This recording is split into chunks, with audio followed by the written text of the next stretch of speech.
স্পষ্ট বলে দিয়েছেন, আওয়ালাম ইয়ারাউ ইলা আত-তায়রি ফাওকাহুম সাফাতিন ওয়া ইয়াকবিজ মা ইউমসিকুহুন্না ইল্লার রাহমান ইন্নাহু বিকুল্লি শাইইন বাসীর। আল্লাহ রাব্বুল আলামিন বলেন, তারা কি লক্ষ্য করে না, তারা কি দেখে না, শূন্যের মাঝে উড়ন্ত পাখিগুলার দিকে লক্ষ্য করে না? যে পাখিগুলা তার ডানাগুলা ছড়ানো অবস্থায় এবং ডানাগুলা মিলানো অবস্থায় ওই আকাশের মধ্যে উঠতেছে। আওয়ালাম ইয়ারাউ ইলা আত-তায়রি ফাওকাহুম সাফাতিন ওয়া ইয়াকবিজ, যে পাখিগুলো ডানা ছড়ানো অবস্থায় এবং মিলানো অবস্থায় তাদের মাথার উপরে উড়ন্ত পাখিগুলার দিকে কি তারা লক্ষ্য করে না? মা ইউমসিকুহুন্না ইল্লার রাহমান, এই পাখিগুলাকে আকাশের মধ্যে শুধুমাত্র একমাত্র আল্লাহ রাব্বুল আলামিন ধরে রেখেছেন। আল্লাহ রাব্বুল আলামিন লক্ষ লক্ষ কোটি কোটি পাখিগুলাকে আকাশের মধ্যে শূন্যের মাঝে নিয়ন্ত্রণ করতেছেন কে? আল্লাহ। পাখিগুলাকে যে আল্লাহ রাব্বুল আলামিন আকাশের মধ্যে নিয়ন্ত্রণ করতেছেন, ধরে রাখতেছেন, সেই আল্লাহ বর্তমান যুগের হাজার হাজার প্লেন, উড়োজাহাজগুলা, বিমানগুলাকে ওই আল্লাহ শূন্যের মাঝে ধরে রেখেছে। কে ধরে রাখেন? পাখিগুলাকে যিনি আকাশের মধ্যে নিয়ন্ত্রণ রাখেন, এই উড়োজাহাজগুলোকে ওই আল্লাহ কি করেন? নিয়ন্ত্রণ করতেছে। পাখিগুলার তো একটা রূহ আছে, শক্তি আছে, চলতে পারে, কিন্তু এই উড়োজাহাজগুলোর তো কোনো রূহ নাই, নিজস্ব কোনো শক্তি নাই, ক্ষমতা নাই। হ্যাঁ, এই উড়োজাহাজগুলো তো পাখির চেয়ে আরো দুর্বল। উড়োজাহাজগুলো কি এই যে আকাশে প্লেন চলতেছে, উঠতেছে, এই প্লেনগুলা, এই উড়োজাহাজগুলা মশা মাছির চাইতেও কি দুর্বল। কিন্তু আমরা এগুলো বুঝি না আমরা। এই প্লেনগুলার যদি তেল না থাকে, চলবে, উড়বে, কিন্তু একটা মশা মাছি উঠতে পারে কিনা আকাশে? এই আকাশের মধ্যে এই প্লেনগুলা, বিমানগুলা মশা মাছির চাইতেও দুর্বল। যদি আমরা বাহ্যিক দৃষ্টিতে এগুলোকে অনেক শক্তিশালী মনে করি, আল্লাহ রাব্বুল আলামিন বলেন, এই পাখিগুলা, রূহ বিশিষ্ট পাখিগুলাকে আমি আল্লাহ রাব্বুল আলামিন আকাশের মধ্যে নিয়ন্ত্রণ করি। আর যে প্লেনগুলা দেখতেছো তোমরা, বিমানগুলা আকাশে উঠতেছে, এই প্লেনগুলা, এই বিমানগুলার কোনো রূহ নাই, রূহ ছাড়া, রূহ নাই, রূহবিহীন এই বিমানগুলাকে আমি আল্লাহ নিয়ন্ত্রণ করতেছি। যদি কোনো বিমানকে আমি আল্লাহ আমার নিয়ন্ত্রণ থেকে ছেড়ে দিই, যে আমি এই বিমানটাকে নিয়ন্ত্রণ করব না, নিয়ন্ত্রণে রাখবো না, এটাকে আমি ধ্বংস করে দিব, এটাকে আমি নষ্ট করে দিব, এই বিমান ধ্বংস হবে, বিমানের যাত্রী ধ্বংস হবে, এবং এই বিমান গিয়ে আরেক জায়গায় পড়ে স্কুলের ছাত্রছাত্রী মারা যাবে, জনগণ মারা যাবে, আমি আল্লাহ ইচ্ছা এটা, তো পৃথিবীর কারো ক্ষমতা নাই এই বিমানটাকে নিয়ন্ত্রণ করা। তামাম পৃথিবীর সমস্ত মানুষ মিলে এই বিমানটাকে নিয়ন্ত্রণ করা কি নাই? ক্ষমতা নাই।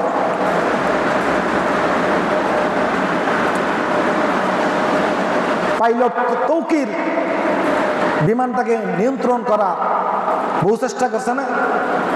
বহু চেষ্টা করছে, জীবন দিয়ে রক্ষা করার চেষ্টা করছে। আল্লাহ বলে, না, তোমার এই বিমান নিয়ন্ত্রণ করার ক্ষমতা আমার হাতে নেই, তোমারও না, তামাম পৃথিবীর সমস্ত বিজ্ঞানীদের এই ক্ষমতা নাই। হ্যাঁ, এত বড় বিমান আকাশের মধ্যে নিয়ন্ত্রণ করা থাক দূরের কথা, একটা মশা মাছি নিয়ন্ত্রণ করার ক্ষমতা তোমাদের নেই। আমি আল্লাহ আকাশের মধ্যে লক্ষ লক্ষ পাখি, মশা মাছি, উড়ন্ত জিনিস, পোকামাকড়, আমি আল্লাহ এগুলোকে উড়াবার ক্ষমতা আমি আল্লাহ দিচ্ছি।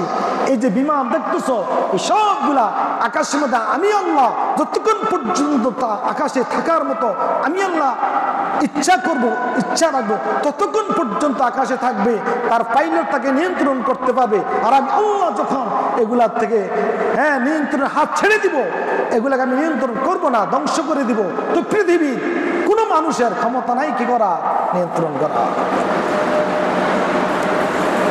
একজন ড্রাইভার একটা গাড়িকে কন্ট্রোল করার জন্য, নিয়ন্ত্রণ রাখার জন্য বহু চেষ্টা করে, কিন্তু ব্যর্থ।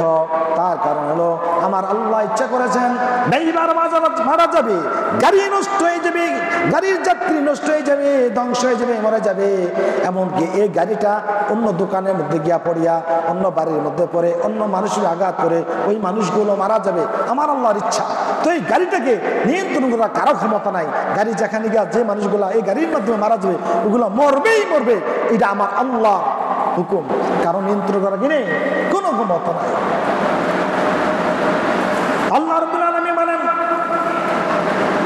তারা কি একটু লক্ষ্য করে না আকাশে উড়ন্ত পাখিগুলোর দিকে? মা ইনসিকুন্না ইল্লার রহমান, এই পাখিগুলাকে, উড়ন্ত পাখিগুলাকে, উড়ন্ত বিমানগুলাকে আল্লাহ রাব্বুল আলামিন শূন্যের মাঝে ধরে রেখেছেন, নিয়ন্ত্রণ করতেছেন আল্লাহ। শুধু তাই নয়, আল্লাহ রাব্বুল আলামিন বলেন আসমান এবং জমিন সবগুলো শূন্যের মাঝে। আসমান জমিন নিয়ন্ত্রণ করতেছেন কে? একমাত্র আল্লাহ। আল্লাহ রাব্বুল আলামিন বলেন আল্লাহুল্লাযী রাফা'আস সামাওয়াতি বিগাইরি আমাদিন তারাউনাহা। আল্লাহ বলেন ওই মহান সত্তা যিনি তোমাদের মাথার উপরে শূন্যের মাঝে 7টি মহাকাশকে স্থাপন করে রেখেছেন, শূন্যের মাঝে খুঁটিবিহীন, কোনো খুঁটি নাই। কি বলেন, এই বিশাল আকাশ, এই মহান আকাশ শূন্যের মাঝে কে স্থাপন করে রেখেছেন? আল্লাহ। এই চন্দ্র, সূর্য, গ্রহ, নক্ষত্র, গাছপালা, তরুলতা যা কিছু দেখতেছে সবকিছু কে নিয়ন্ত্রণ করতেছেন? এই সূর্য সকালে উদিত হয়, বিকালে অস্ত যায়, কার হুকুম হচ্ছে? আল্লাহর হুকুম হইতেছে। আসমান জমিন, আসমান জমিনের মধ্যে যা কিছু আছে, পশু পাখি কীট পতঙ্গ, কোনো কিছু তার নিজস্ব কোনো কিছু করার ক্ষমতা নাই। কিন্তু আজকে আমরা দুনিয়ার বুকে এমন কিছু মনে করি যে আমি হয়তো অন্য কিছু করতে পারি, আমি অন্য কিছুর মালিক, অন্য কিছু করার আমার ক্ষমতা আছে। এরকম ক্ষমতা দেখাইয়া যদি সে নিজের ভিতরে অহংকার করে, তারা অহংকার করা শিরিকের চাইতে মারাত্মক গুনাহ। শিরিক তো হইল শুধুমাত্র আল্লাহর সাথে কাউকে কি করা, অংশীদার স্থাপন করা। যে আল্লাহ করতে পারে, আমার মূর্তিও করতে পারে, আল্লাহ করতে পারে, মাজারওয়ালা করতে পারে, আল্লাহ করতে পারে, আমার পীরও করতে পারে, এটা হলো শিরিক। আরেকটা আমি নিজে করতে পারি, আমি এই করতে পারি, আমি সেই করতে পারি, এটার নাম কি? অহংকার। এটা শিরিকের চাইতে আরো মারাত্মক। তার কারণ নিজে কোনো কিছু করার অধিকার রাখা, ক্ষমতা রাখা আর দাবি করা, তার মানে সেও একটা খোদা।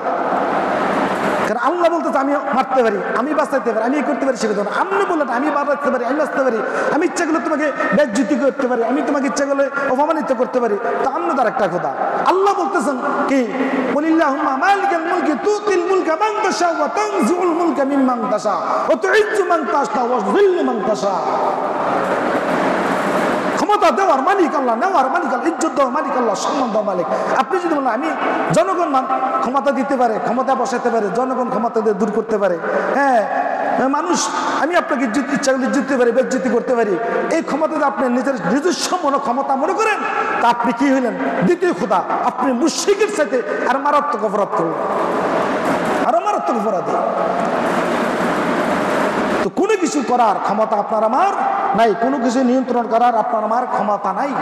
এই বিশ্বাস আমাদের দিলের মধ্যে কি করে রাখতে হবে? সবসময় রাখতে হবে সব কিছুর মালিক একমাত্র কে? আল্লাহ। একটা সেকেন্ডের জন্য, একটা মুহূর্তের জন্য আমি আপনার নিজের উপরে ভরসা করা যাবে না। একটা মুহূর্তের জন্য নিজের উপরে কি করতে পারবো না? আমি আর আপনি ভরসা করতে পারবো না, কোনো ব্যাপারে না, কোনো কিছুর ব্যাপারে না। সবসময় ভয় দিলের মধ্যে রাখতে হবে যে আমি একটু সুস্থ আছি, এই মুহূর্তে আল্লাহ পাক আমাকে অসুস্থ করে দিতে পারেন, এই মুহূর্তে আমাকে বিপদে পালাতে, এই মুহূর্তে আমাকে কি করতে পারেন? ধ্বংস করে দিতে পারেন। স্কুলের ছাত্রছাত্রীগুলা তো তারা কল্পনা করে নাই 10 মিনিট পর স্কুল ছুটি হয়ে যাবে, আর এমন অবস্থা, এমন সময় আসা প্লেন ধ্বংস হবে, পাইলট ধ্বংস হবে, ছাত্রছাত্রী ধ্বংস হয়ে যাবে, সব শেষ হয়ে যাবে। কেউ কেউ কল্পনা করেছিল? কল্পনা করে নাই। এই জন্য আমার আপনার নিজস্ব কোনো ক্ষমতা না থাকার কারণে কখনো কোনো সময় আমার নিজের শক্তির উপর কখনো বড়াই করব না, কখনো আমার নিজের ক্ষমতা দেখাবো না, নিজের উপর আস্থাশীল হবো না। সবসময় আমার আস্থা ভরসা থাকবে কার উপর? আল্লাহর উপর। যে আল্লাহর উপর ভরসা রাখে সেই ইমানদার, সেই প্রকৃত মুমিন। এই সব কিছুর মালিক একমাত্র কে? আল্লাহ। এই জন্য আমাদের দিলকে সবসময় মালিকের দিকে কি করতে হবে? দাবিতে রাখতে হবে। আজ দুনিয়ার বুকে বিপদ আপদ মুসিবত চলে আসতেছে, তার কারণটা কি? কত দূর রোগ বেনাম দুনিয়াতে ছড়িয়ে পড়তেছে, তার কারণটা কি? শুধু মানুষের পাপের কারণে। কিসের কারণে? হ্যাঁ, মানুষের পাপের কারণে। গত শুক্রবার বলেছিলাম কি এগুলো সব মানুষের হাতের কামাই। আল্লাহ কোরআন কারীমে স্পষ্ট বলে দিয়েছেন, যাহারাল ফাসাদু ফিল বাররি ওয়াল বাহরি বিমা কাসাবাত আইদিন নাস। আল্লাহ রাব্বুল আলামিন বলেন, জলভাগে এবং স্থলভাগে যত বিপর্যয় ঘটতেছে, যত মুসিবত আসতেছে, যত বিপদ আসতেছে, জাহাজ ডুবে যেতেছে, প্লেন ধ্বংস হয়ে যেতেছে, মানুষের মধ্যে বিভিন্ন রকমের সমস্যা চলে আসতেছে, এই সবগুলা মানুষের হাতের কামাই। মানুষ যখন অন্যায় অপরাধ বেশি করবে, পাপ বেশি করবে, তখন আল্লাহ রাব্বুল আলামিন আকাশ থেকে জমিন থেকে বিভিন্ন অবস্থায় আল্লাহ বিভিন্ন রকমের মুসিবত দিয়ে দেবে। আল্লাহ রাব্বুল আলামিন এটাও বলেছেন, ওয়াল কাদিরু আলা আইয়াবআথ আলাইকুম আযাবান মিন ফাওকিকুম আও মিন তাহতি আরজুলিকুম আও ইয়ালবিসাকুম শিয়া। আল্লাহ রাব্বুল আলামিন বলেন, তিনি হলেন ওই মহান সত্তা, যিনি ওই ক্ষমতার অধিকারী, যে তিনি আকাশ থেকে জমিন থেকে এবং তোমাদের পরস্পরের মাঝে কলহ বিবাদ সৃষ্টি করে তোমাদেরকে আযাব দিতে পারেন, শাস্তি দিতে পারেন, গজব দিতে পারেন। এই আযাব গজব হ্যাঁ আল্লাহ পাক আমাদের দিচ্ছেন কেন? আমাদের অন্যায় অপরাধের কারণে। এই পৃথিবীর বুকে যত আযাব আছে, যত মুসিবত আছে, যত কষ্ট আছে, সবচেয়ে বড় আযাব, সবচেয়ে বড় শাস্তি হলো আগুনে পোড়া। কিসে পোড়া? আগুনে পোড়া। এই জন্য পৃথিবীতে মানুষ যত অপরাধ করুক, যত অন্যায় করুক, তাকে আগুনে পোড়ার ক্ষমতা কোনো মানুষের আল্লাহ দেন নাই। আগুনে পুড়ে শাস্তি দেওয়ার ইসলামে কি নাই? কোনো বিধান নাই। একটা মানুষ জিনা করছে, হ্যাঁ অবিবাহিত পুরুষ, তো তাকে কি করবে? 100টা দোড়া মারবে। বিবাহিত নারী পুরুষ জিনা করছে, তো তাকে কি করবে? পাথর মেরে হত্যা করবে। ঠিক আছে, একটা মানুষ মানুষকে হত্যা করছে, তার বিচার কি? তাকেও কি করা? হত্যা করা। কিন্তু আগুনে পুড়ার কি নেই? অনুমতি নেই। কেন? শাস্তির মধ্যে সর্বোচ্চ শাস্তি হলো, সর্বোচ্চ শাস্তি হলো কি? আগুনে পুরা। যে আগুনে পুরার শাস্তি আল্লাহ পাক একমাত্র আল্লাহ দিবেন জাহান্নামের মধ্যে। দুনিয়ার বুকে কোনো মানুষ মানুষকে আগুন দিয়ে শাস্তি দেওয়ার কি নেই? কোনো সুযোগ নেই। যত বড় অপরাধ হোক, তাকে আপনি জবাই করতে পারবেন, হত্যা করতে পারবেন তার অপরাধের কারণে, কিন্তু আগুন দিয়ে পুরা, এমনকি কোনো পশু পাখি, কোনো পিপিলিকা, ছোটখাটো জিনিসও অংশ আমরা আগুন দিয়ে ফুরি না, এগুলো আসলে নিয়ম না। পিঁপড়া ফুরি, বিভিন্ন জিনিস পুরা দেয় না, আগুন দিয়া পুরার নিয়ম নাই। কারণ আগুন দিয়ে শাস্তি দেবেন একমাত্র কে? আল্লাহ। আজকে হ্যাঁ তাম দুনিয়াতে দেখবেন বিভিন্ন জায়গায় আগুন লেগে যেতেছে। কি জায়গায়? হ্যাঁ প্লেনে, জাহাজ, এখানে সেখানে, বাড়িতে, ঘরে, বিভিন্ন শুধু আগুন লাগে। এই আমাদের মাদেহা মার্কেট, কত কোটি টাকার সম্পদ আগুন লেগে ধ্বংস করো না। এটা সর্বোচ্চ শাস্তি। বুঝা গেল দুনিয়াতে হ্যাঁ সব ধরনের যত অন্যায় অপরাধ দুনিয়াতে চলে আসতেছে, আখিরাত কিয়ামত ঘনিয়ে আসতেছে। এই জন্য আল্লাহ আগুন দিয়ে মানুষকে শাস্তি দিতেছেন, কষ্ট দিতেছেন। কি জাহান্নামের শাস্তি থেকে আগুন আল্লাহ বুঝাতে চাচ্ছেন, দেখো তোমাদের অন্যায় অপরাধের কারণে তোমরা যে জাহান্নামে যাইবা, জাহান্নামে পড়বা, তার কিছু আলামত দুনিয়াতে দেখো। দেখো আগুনের শাস্তি কি পরিমাণ, আগুনের শাস্তিতে কি কষ্ট, আগুনের শাস্তি কত মারাত্মক, আমি তোমাদেরকে দেখাইতে চাইতেছি। বুঝার জন্য আল্লাহ এগুলা করতেছেন। কি জন্য? আপনারা আমাকে বুঝাবার জন্য। কিন্তু আমরা তো বুঝি না। আমরা হ্যাঁ কোনো একটা দুর্ঘটনা করলে অমুকের দোষ, অমুকের দোষ, এই দোষ, সেই দোষ, তথ্য বাইর করি, শুধু আসল তথ্যের দিকে যাই না। আসল তথ্য কোনটা? মানুষের অন্যায় অপরাধ, মানুষের পাপ, এটা হচ্ছে মূল তথ্য, এটা হচ্ছে আসল তথ্য। যখন মানুষ পাপ করবে, আজকে মানুষ পাপ, এমন কোনো পাপ নাই মানুষ করে না। মানুষ এত খারাপ হয়েছে, মানুষ মিথ্যা কথা, চিটিংবাজি, ধোঁকাবাজি, বাটপারি, সাদাবাজি, ধান্দাবাজি, হ্যাঁ জিনা, হ্যাঁ সুদ, ঘুষ, মানুষের কাছে কোন পাপটা নাই বলেন? কোন পাপটা মানুষই করে না? আজকে মানুষ যেরকম ভাবে পাপের সাগরে নিমজ্জিত হচ্ছে, ঠিক তেমনি ভাবে আল্লাহ আযাব গজবের মধ্যে আল্লাহ পাক মানুষকে কি করতেছেন? এভাবে নিমজ্জিত করতেছেন। আল্লাহ নবী মুহাম্মদুর রাসূলুল্লাহ সাল্লাল্লাহু আলাইহি ওয়াসাল্লাম বলেন, আখির জামানায় আমার উম্মতের মাঝে যখন পাপ বেড়ে যাবে, অন্যায় অপরাধ বেড়ে যাবে, তখন আল্লাহ রাব্বুল আলামিন আকাশ থেকে এইভাবে একটার পর একটা মুসিবত ছেড়ে দিবেন। যেরকম ভাবে কোনো মালা গাঁথলেন, মালাটা কেটে দিলেন, একটা তসবিহ সোনা কেটে দিলে ঠাস ঠাস করে যেমন প্রত্যেকটা কোথা পড়তে থাকবে, পড়ে যায়, ঠিক তেমনি ভাবে একটার পর একটা আল্লাহ রাব্বুল আযাব গজব দুনিয়াতে পাঠাতে থাকবে। দেখেন না মানুষের মধ্যে কত রোগ বেড়া মানুষের মধ্যে ছড়িয়ে পড়েছে, ডাক্তারাই না রোগের নামে খুঁজাবে না। হ্যাঁ, ডাক্তাররা বলতে পারে যে কি রোগ, বহু বছর চিকিৎসা করার পরে গবেষণা করার পরে তারপর রোগের নাম একটা বাইর করে, কিন্তু রোগটা যে কি বলতে পারে না। এত মারাত্মক ধরনের রোগ আল্লাহ মানুষকে দিতেছেন। অল্প অল্প বয়সের মানুষের ক্যান্সার, এটা সেটা, ডায়াবেটিস, এই সে হয়ে মানুষ কি হয়ে যেতেছে, ধ্বংস হয়ে যেতে, শেষ হয়ে যেতেছে।